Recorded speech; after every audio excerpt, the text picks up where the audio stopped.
Sali Berisha mori pushtetin me 900.000 vota në 96-ën, Edi Rama mori mandatin e 4 me 900.000 vota kundër Berishës. Historia kthehet, por loja mbetet po ajo. Zgjedhjet e 11 majit 2025 sollën një fitore të madhe për Partinë Socialiste dhe një shifër historike për Edi Ramën, afro 900.000 vota. Por më shumë se sa triumf për qeverinë, ky ishte një votim i ftohtë hakmarrje ndaj një figure, Sali Berishës, sepse 29 vite më parë, më 26 maj 96, Sali Berisha ishte marrë saktësisht po aq 914.000 vota në zgjedhjet më të kundërshtuara në historinë e Shqipërisë pas komunizmit. Ishte një zgjedhje që nisi me dhunë dhe u mbyll me turp. Kutit u mbushën me fletë të rezervës nga shiku. Komisionerët e opozitës u burgosën ose u nxorën me forcë. Vëzhguesit ndërkombëtar u kërcënuan me armë dhe rezultati final ishte 90% fitore për PD-n e Sali Berishës. Ajo dita e errët 26 maj 96 ishte dita kur Berisha e goditi demokracinë me një grusht fatal për të mos e lënë kurrë më të rimëkëmbet. Dhe sot historia duket se i është kthyer si një pasqyrë politike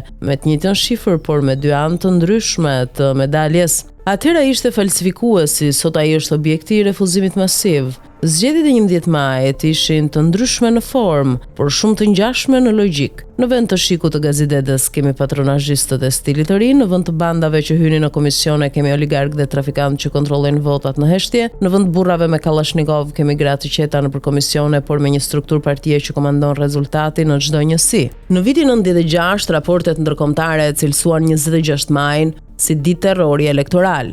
Berisha bëri gjithçka për të marrë kontrollin total të pushtetit. Shifra 900.000 ishte obsesioni i tij, sot ajo shifër është dënimi i tij, sepse PS nuk mori thjesht vota pro Ramës, ajo mori 900.000 vota kundër Berishës.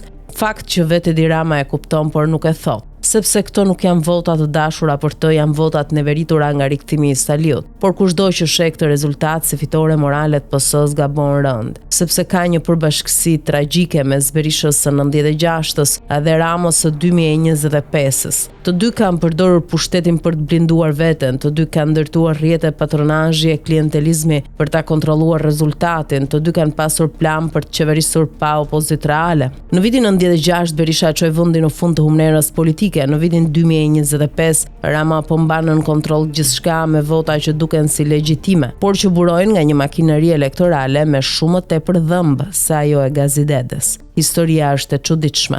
Ajo i jep çdo njeriu rastin ta shohë veten në pasqyrë. Berisha dikur vodhi zgjedhjet për të ndaluar rotacionin. Sot votat që mori Rama janë një hakmarrje ndaj tij, por të përdorura për të vazhduar po të njëjtin sistem dominimi me një emër tjetër.